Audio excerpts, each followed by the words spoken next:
Des attaques russes à travers l'Ukraine au cours de la journée écoulée ont tué au moins 4 personnes et blessé au moins 17 autres, y compris des enfants, ont déclaré les autorités régionales tôt le 24 juillet.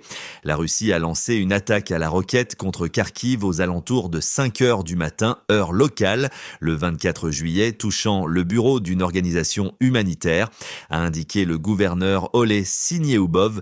Ce matin à 5 heures, les Russes ont frappé le bureau de la Fondation suisse pour l'action contre les mines, FSD, avec un missile balistique, a déclaré Syniehubov sur Telegram. Un bâtiment industriel, 5 voitures et une maison ont également été endommagées. Le maire Ihor Terekov a initialement signalé une personne tuée, mais a ensuite déclaré que cette information ne pouvait pas être confirmée. L'attaque a été menée avec un missile balistique Iskander-M et un autre missile d'un type inconnu selon les forces aériennes. 2 hommes âgés de 41 et 18 ans auraient été blessés lors d'une attaque de drone russe contre le village de Lisne à peu près au même moment.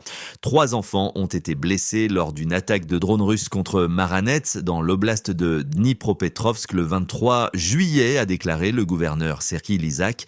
Des bâtiments résidentiels, et des infrastructures énergétiques et d'autres propriétés ont été endommagées lors des attaques russes contre le district de Nikopol au cours de la journée écoulée, a-t-il ajouté. Dans l'oblast de Donetsk, 3 personnes ont été tuées et 3 autres blessées lors d'une attaque russe contre Lyman, a rapporté le gouverneur Vadim Filashkin. 3 autres personnes ont été blessées lors des attaques contre Marinivka, a-t-il ajouté.